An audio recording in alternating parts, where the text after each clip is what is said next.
I like dead people's handwritten recipes. They're reminders, whether in perfect cursive or half-assed with grammatical errors. Sometimes I'll follow the recipe exactly or give it my own twist. If that sounds good to you, then come join me as I cook for my friend and his dead uncle. Strawberry coffee cake. Of course, I did a little research on it. Coffee cake is a sweet and usually spiced cake made to be served alongside coffee. And it seems like the Germans have the earliest versions of coffee and cake with their Kaffee und Kuchen. It's Kaffee und Kuchen. They don't pronounce the CH. In the 1800s, Dutch and German immigrants brought over coffee cake recipes, and early settlers of America adopted the use of strawberries from the Native Americans. So yeah, at some point they started putting strawberries in coffee cake, and someone wrote it down, and now I'm reading it. So that's where we're at. This recipe calls for mace, a spice I've never heard of that Spice House really talks up. It's a culinary gem, underappreciated and misunderstood. It has complexity and allure, boasts a mysterious and rich history. I mean, I think they're just really trying to sell mace. Let's see here. Unlike its more famous counterpart, nutmeg, mace imparts a more delicate yet distinctly piquant flavor. Piquant, I don't know. Having pleasantly sharp taste or appetizing flavor. It sounds piquant to me. Piquant. Whatever, man. Also, if you were wondering if Mace is what's in Mace spray, it's not. Mace is just the brand name. They use hot peppers. It's just like one of those cases where the brand is so popular, people use the brand name as the overall term, like Kleenex or Band-Aid. Anyway, I'm impressed with how well organized this recipe card is. The ingredients are all on the left, and what you do with them is exactly on the same line. If it requires more than one ingredient, it gets a bracket and points to the instruction. I mean, it's just some beautiful stuff.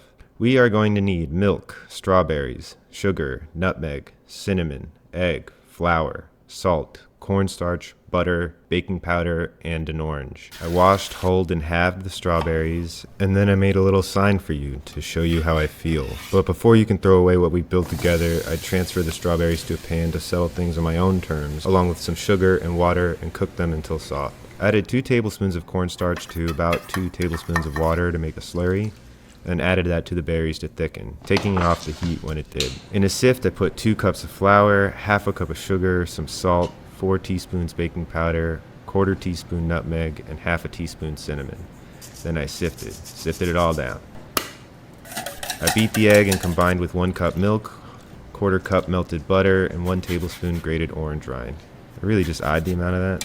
Then it was time to pour that into the dry ingredients and mix it together. And at this point, it is so sticky that I was getting concerned. Probably why the baking dish needed to be greased and floured. And I poured the strawberry mixture over top. It's an 8x8 baking dish, so even though the recipe calls for a 9x9 one, this is all I had. There's some spillage, nothing too crazy.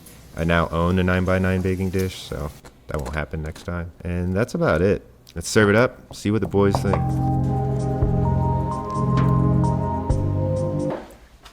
Okay, this is strawberry coffee cake. Ooh. This would be nice with some coffee. Yeah, right? Because it's like, a little dry. Dry? But still good. Yeah. Well, not in a bad way. It's just how it's supposed to be. I love that crust. A little cinnamon, like nutmeg. Kind of lighter, so then when you get hit with that like super tart, Yeah, strawberry. I did not expect to eat this whole thing. I was like, these are too big of pieces, but I'm really enjoying this. It's fun. It'd probably be better with ice cream than with coffee. Yeah, that's nice. Maybe it's not like wowing me though. No. It tastes like someone that knows what they're doing made this. But now I feel like maybe it got overcooked. I think you never want to use the word dry when you're explaining a thing. And now I think maybe it hit too dry, yeah. But I just feel like coffee, like the reason they call it a coffee cake is because like you want a liquid with it. And then when you have the liquid, it like makes this great combination. Okay. Okay. I think it tastes better than I'm about to rate it because it might not be for me. Okay. I mean, like I can taste like what's Why what's would be working good, and yeah. stuff, you know. But then I'm like, I don't know. Maybe I don't love cinnamon and nutmeg all that much. True. Like between that or like like a brownie. Oh yeah, It's right. like it's Brownie. really tough. Like the most basic brownie in the world. Right. Even though this tastes more impressive. Yeah. It's got like the gooey strawberry and all these different flavors bouncing around, and I'm like, no, hand me the brownie. 3, 2, 1. Man, almost. Right. Nice. Right there. Man, we're getting good at this. not that What part? not that we're trying to get the same score. Yeah. But I don't know. Maybe we are sometimes and don't really notice it. Mm-hmm. I am afraid to score very differently from you unless I'm trying to make a point. Oh yeah. Is that weird? I don't know why. I hate scoring. Okay. Well, if you enjoyed this recipe, check out this next one. Red beans and rice. Okay, so I think it's pretty clear I do my research after I make an attempt to cook the food I'm making. And maybe this time around I should have actually looked it up first because it says like Camellia Beans best, but red beans is fine. So I was like, why did they call this red beans and rice when it's better to have white beans? Because I thought it was like cannellini white beans, right? But this says Camellia, which is a New Orleans brand, and red beans and rice is a staple New Orleans dish.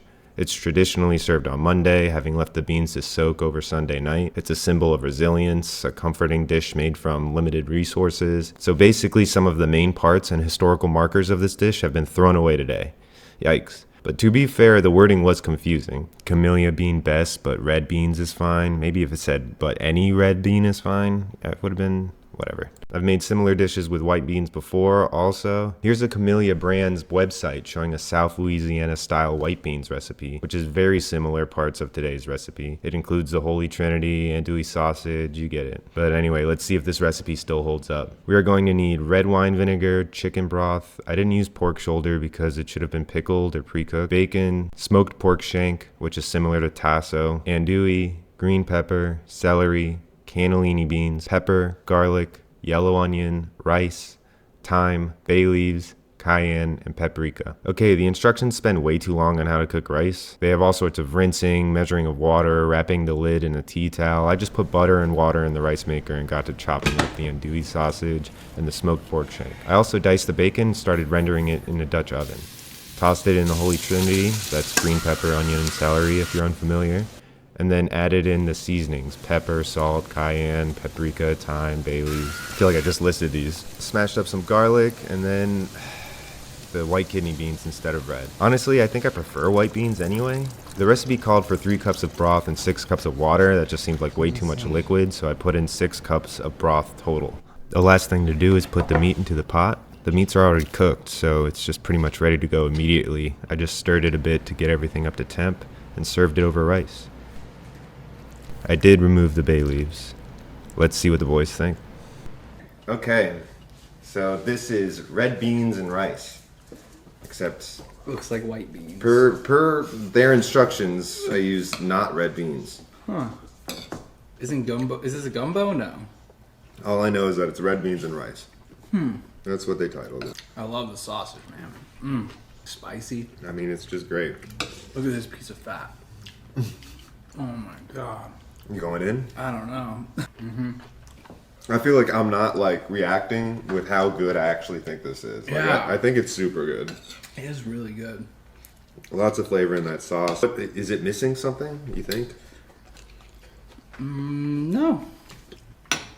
I wonder like a seafood component maybe. Like you add shrimp to this. Shrimp. I mean, it'd be a shrimp gumbo, I think, right? Yeah. I'm having a nice time just taking a spoonful of wet rice. You know what I mean? Yeah. Like even that is just so delicious. Definitely gonna finish that.